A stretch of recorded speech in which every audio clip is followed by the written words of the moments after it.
Pemex aporta 22 de cada 100 pesos al presupuesto. Aún con el incremento en la capacidad de Pemex, las metas de producción de la empresa se han ido modificando a lo largo de los últimos 4 años. Octavio Romero explicó que Pemex tiene una de las tasas exploratorias más altas del mundo. De cada 100 pozos explorados, en 57 tienen éxito económico. Pero al mismo tiempo, grandes campos, como Cantarell o Cumalopsaap, también en la sonda de Campeche, tienen un acusado declive en su producción que ya no se puede parar. La nueva producción de Pemex ha servido para compensar la declinación de algunos campos, que es del orden de 1.300 barriles diarios, casi medio millón de barriles por año, menciona. Hemos compensado esa caída y al mismo tiempo elevado en más de 200.000 barriles por día la producción respecto del nivel de finales de 2018. Nos hemos puesto un tope de 2 millones de barriles diarios de producción al término de este gobierno, que nos va a servir para procesar nuestro propio crudo, gasolinas, diésel y turbocina y evitar la importación de esos combustibles. En un principio, pensábamos llevar la producción a más de 2 millones para cuando terminara el gobierno. Ya estaremos muy cerca de eso al final de este año y ahí nos quedaremos. Hay que dejar para las siguientes generaciones.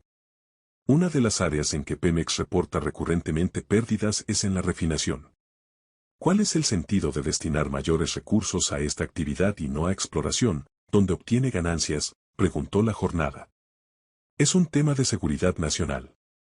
80% del consumo nacional de gasolina dependía de importaciones. Eso de entrada está muy mal en términos de seguridad nacional. Ahora, con la reconfiguración de refinerías y la construcción de plantas coquizadoras que está en curso, se va a dejar de producir combustóleo, que tiene muy bajo valor, para aumentar la producción de gasolinas. Eso va a mejorar la rentabilidad en refinación. Con la compra de Deer Park, Pemex adquirió la mitad de esa refinería que era propiedad de Shell para controlar la totalidad del capital y la entrada en operaciones este año de la refinería Olmeca, en Dos Bocas, Tabasco, más las coquizadoras, el área de refinación va a tener una mayor eficiencia. En el corto plazo reduciremos las pérdidas y estaremos entrando en el umbral de ganancias. Pemex es visto como el principal problema de finanzas públicas. Así lo plantean agencias calificadoras o algunos bancos. He intentado, pero veo que no con mucho éxito, que la gente entienda que Pemex no solo no es una carga para el gobierno, sino que no lo puede ser.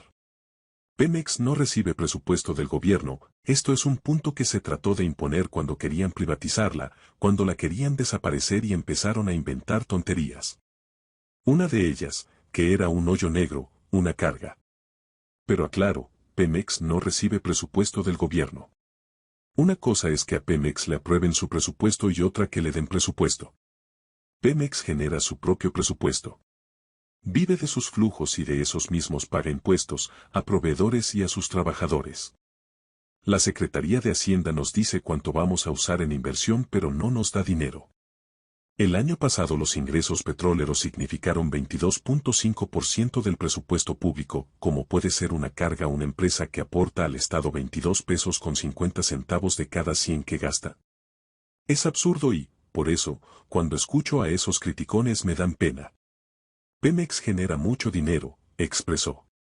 Oropesa también recalcó que Pemex ha recibido transferencias para hacer algunos pagos de deuda o a proveedores.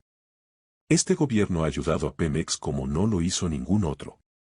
Por ejemplo, redujo de manera gradual el derecho de utilidad compartida, DUC, el principal derecho que paga Pemex al gobierno, que se cobra sobre el valor de los hidrocarburos extraídos, que era de 65% al inicio del gobierno al actual 40%. Ese es un acto de inteligencia pura porque si lo mantenía en 65%, se colocaba a la empresa en una situación de quiebra. La reducción de DUC es un diferencial. En donde sí nos ayudaron fue el año pasado con el refinanciamiento. Pemex tiene una deuda de más de 2 billones de pesos. Eso significa hacer amortizaciones prácticamente mes con mes de aquí a los próximos 50 años. El mecanismo principal de refinanciamiento era la emisión de bonos por una cantidad similar a lo que había que pagar. Si se debían pagar 8.000 millones se emitían bonos por 8.000 millones, por decir algo, y el endeudamiento nuevo era cero. El presidente nos dijo, ya no quiero que Pemex siga emitiendo bonos. Y hay una razón lógica, la tasa que los mercados cobran a Pemex es el doble de la que se paga por la deuda soberana, dada la nota que nos otorgan las calificadoras, que de veras no tiene justificación.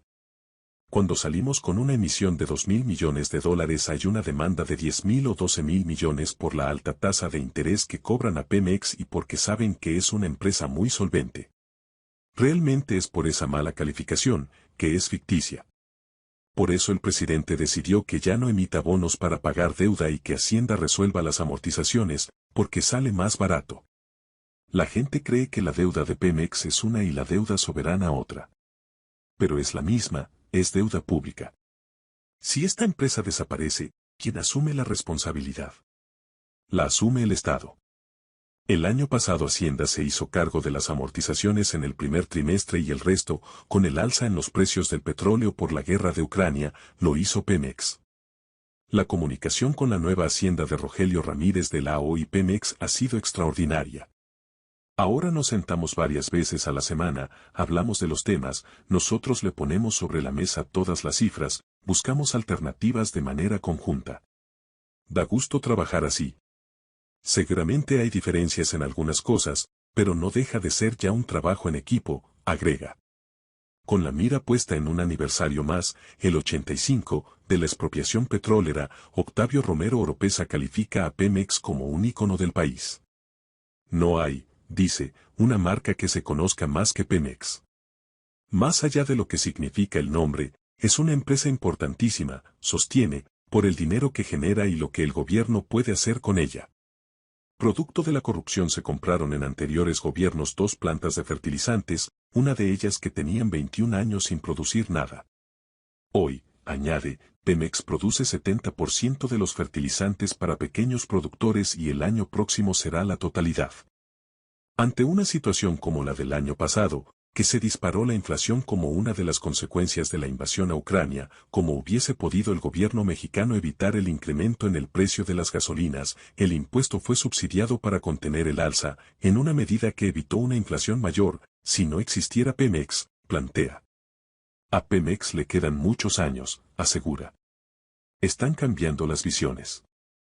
Hace unos meses, agrega, todo mundo decía, ya vienen los carros eléctricos, ahorra para el enganche de tu Tesla. Relata que en las recientes reuniones que de manera periódica sostiene con consultores privados observa que han modificado sus proyecciones sobre el uso de petróleo. Los consultores que vienen nos decían que de los 100 millones de barriles de petróleo que se consumen hoy en el mundo se iba a reducir la demanda a 25 o 30 millones en 2050.